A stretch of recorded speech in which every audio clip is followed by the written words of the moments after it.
Nuclear radiation detectors के 14th lecture में हम अभी सेमीकंडक्टर रेडिएशन डिटेक्टर्स का पार्ट 2 करेंगे और उसी को कंटिन्यू करेंगे।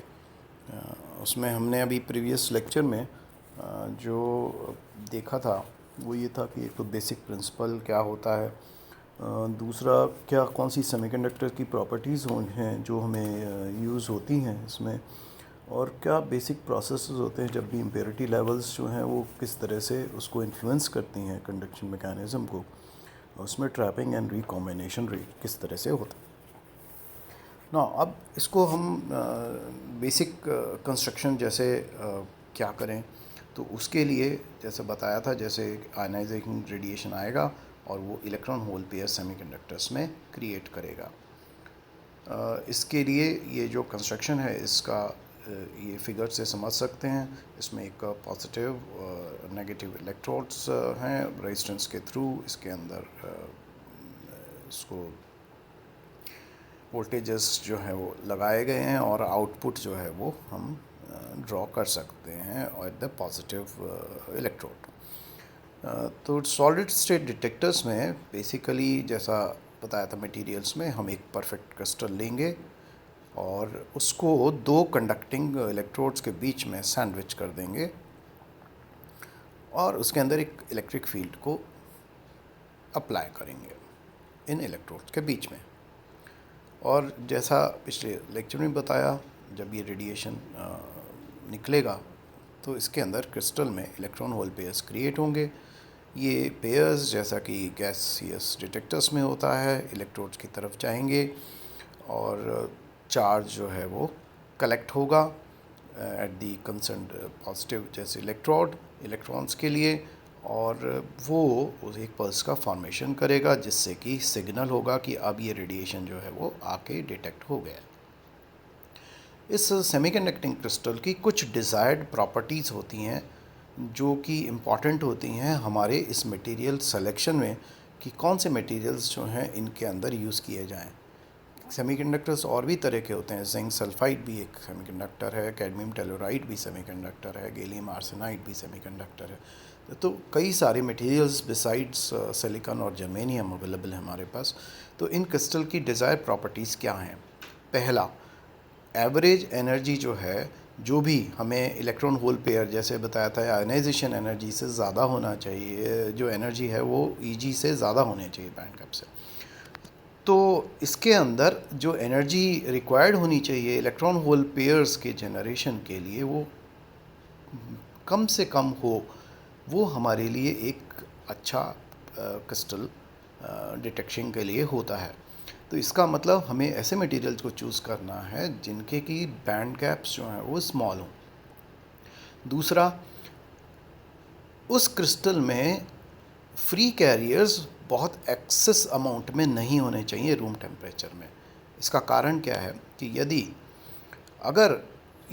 अगर इलेक्ट्रॉन होल और पेयर्स अगर एक्सेस में अगर क्रिएट हो रहे हैं, तो जो रेडिएशन आयन पेयर्स का जो इलेक्ट्रॉन होल पेयर्स का जनरेशन कर रहा है वो नंबर जो है कंसंट्रेशन इस कैरियर्स जो एक्सेस हैं या फ्री कैरियर्स हैं उनके कंपैरिजन में बहुत लो कंसंट्रेशन हो जाएगा, और उसकी वजह से जो हमें पल्स मिल रही है वो उस इलेक्ट्रॉन और होल पेयर की वजह से नहीं होगी, बल्कि उस इनबिल्ट क्रिस्टल के फ्री कैरियर्स की वजह से होगी। तो हमारे लिए वो एक यूज़फुल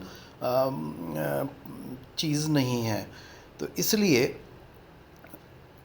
हमें जो ये है कि जो रेडिएशन है उसको जब वो पास हो और इलेक्ट्रॉन होल पेयर्स क्रिएट करे तो वो उनका कंसंट्रेशन उस टोटल फ्री कैरियर से बहुत कम संख्या में होना चाहिए, क्योंकि ये उसको छुपा लेंगे जैसा होता है। तो क्या इसके अंदर हम चूज़ करें मटेरियल तो ऐसा वो यूज़ करें, तो इसके अंदर कंडक्टर्स को आप रूल आउट करेंगे क्योंकि वो हो नहीं सकते। सेमीकंडक्टर्स में भी इंसुलेटर्स जिनका लार्ज बैंड गैप हो वो उनको आप चूज़ करें जिसमें कि shortage of carrier free carriers होते हैं जो मोबाइल नहीं होते हैं। लेकिन अगर पहला पॉइंट देखें तो उससे ऐसा लगता है कि ये विरोधाभास है कि उधर हम कह रहे हैं कि स्मॉल गैप होना चाहिए, इधर हम कह रहे हैं कि लार्ज गैप होना चाहिए। तो इसलिए इनके बीच में कोई ऐसा मटेरियल हो जो कि इन दोनों को एडजस्ट करे, कंप्रोमाइज़ करे, ऐसा हम एक चूज़ करेंगे। तीसरी जो प्रॉपर्टी है वो ये है कि ये जो भी मटेरियल है उसके अंदर large number of trapping centres, जैसे पिछले उसमें भी बताया था मैंने कि ट्रैपिंग सेंटर्स जो हैं वो कंट्रीब्यूट नहीं करते हैं पल्स के आउटपुट में और कंडक्शन में, क्योंकि वो ट्रैप हो जाए, इमोबाइल हो जाते हैं उस दौरान। तो ये जो मटेरियल है इसके अंदर ट्रैपिंग सेंटर्स भी लार्ज नंबर में नहीं होने चाहिए। और इससे क्या होगा कि अगर नहीं होंगे तो इलेक्ट्रॉन और होल जो हैं वो फ्रीली मूव कर सकते हैं कलेक्टिंग इलेक्ट्रोड्स पे। और इससे एक इम्पॉर्टेंट क्वांटिटी होती है, क्योंकि हम मोबिलिटी भी पढ़ते हैं सेमीकंडक्टर्स जब पढ़ते हैं, तो इनके अंदर मोबिलिटी और लाइफ टाइम जितनी देर वो रहा उसका एक प्रोडक्ट होता है जो कि एक इम्पॉर्टेंट क्वांटिटी होती है। और अगर अच्छा मोबिलिटी लाइफ टाइम प्रोडक्ट है तो वो हमारे लिए यूज़फुल होता है, क्योंकि जैसे आपको बताया था रिकॉम्बिनेशन और ट्रैपिंग दोनों ही कैरियर लाइफ टाइम को चूज़ करते हैं, इन्फ्लुएंस भी करते हैं। तो मोबिलिटी लाइफ टाइम अगर ज़्यादा है तो हमारे लिए यूज़फुल होता है, डिज़ायर्ड होता है, जिससे कि इलेक्ट्रॉन्स जो भी कैरियर्स हैं वो इलेक्ट्रोड्स तक पहुंच पाएँ।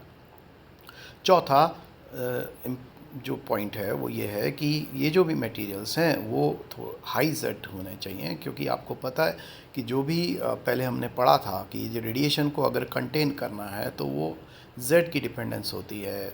तो हाई जेड होगा तो वो अफेक्टिवली रेडिएशन को अल्टीमेटली स्टॉप करने, अदरवाइज़ वो सेकेंडरी प्रोसेसेस को जन्म देगा और हमारे लिए वो मल्टीप्लिकेशन प्रोसेसेस इतने छोटे साइज़ में हमारे लिए एवलांक प्रोड्यूस कर सकते हैं।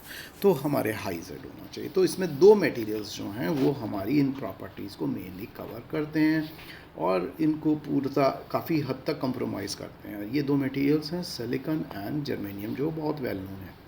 दोनों सेमीकंडक्टर्स हैं, आराम से इजीली मिल जाते हैं, प्योर स्टेट में फॉर्म कर लिए जाते हैं और क्रिस्टलाइन फॉर्म में भी हम इसको बहुत इजीली बना सकते हैं। टेक्निक्स अवेलेबल हैं।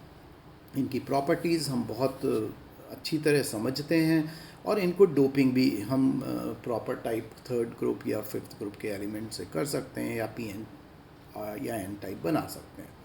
तो यदि अगर हम इन दो मटेरियल्स के एक जंक्शन फॉर्म कर दें, पीएन जंक्शन सिंगल क्रिस्टल से, तो क्या होगा कि इस केस में आप सेमीकंडक्टिंग थ्योरी पढ़ते भी हैं, तो इलेक्ट्रॉन जो है इस डायग्राम से समझ लें इस डिप्लीशन लेयर और इसमें कैसे मूवमेंट होगा पी टाइप और एन टाइप में। तो इलेक्ट्रॉन्स जो हैं वो माइग्रेट करेंगे एन रीजन से पी रीजन में, और जब तक कि ये पोटेंशियल बैरियर जो है वो उनको रोक ना दे, जिससे कि वो बाकी मोशन जो है वो एग्जॉस्ट जब हो जाएंगे तो ये पोटेंशियल बैरियर जो है वो उसकी विड्थ जो है वो डिसाइड करेगी कि कितना माइग्रेशन होगा। तो डिप्लीशन लेयर क्योंकि ये डिवॉइड हो जाएगा, मींस चार्जेस उसमें ख़त्म हो जाएंगे, फ्री चार्जेस क्योंकि बाहर निकाल दिए जाते हैं। आपको पता हो तो ये रिवर्स बायस लगाए जाते हैं जब भी इस तरह के हमें एनर्जी के मेजरमेंट करने होते हैं गैप में, या फिर हम डिटेक्टर्स को यूज़ करते हैं तो रिवर्स बायस नॉर्मली यूज़ करते हैं। तो यहाँ पे इलेक्ट्रॉन माइग्रेशन जो है नैन रीजन से पी रीजन से, तो इसमें बीच में एक ऐसा रीजन हो जाएगा जिसके अंदर की चार्जेस जो हैं वो नहीं होंगे present, devoid of the free carriers, और इसकी वजह से एक डिप्लीशन रीजन, डिप्लीशन का मतलब है जिसमें कि चार्जेस अवेलेबल ना हो, कोई भी स्पेस खाली सी। तो डिप्लीशन रीजन जो है वो वहाँ से आवेश जो हैं वो हटा दिए गए हैं, डिप्लीट हो गए हैं। डिप्लीशन लेयर फॉर्म होगी जो कि कैरियर्स जिसके अंदर अवेलेबल नहीं होंगे। ये रीजन एक लो कंडक्टिविटी या हाई रेजिस्टिविटी का रीजन होता है, और यदि इसके अंदर फील्ड हम एक लगा दें तो वो एक आयनाइजेशन चैम्बर की तरह चार्ज पार्टिकल्स के लिए वर्क कर सकता है, क्योंकि जो भी आएगा अब वो सिर्फ इलेक्ट्रॉन होल पेयर्स करेगा जिनकी संख्या हम इजीली माप सकते हैं, क्योंकि वो उसके अंदर फ्री कैरियर्स नहीं है उस रीजन में। तो डिप्लीशन रीजन जो है it will be used for the detection of this electron hole pairs.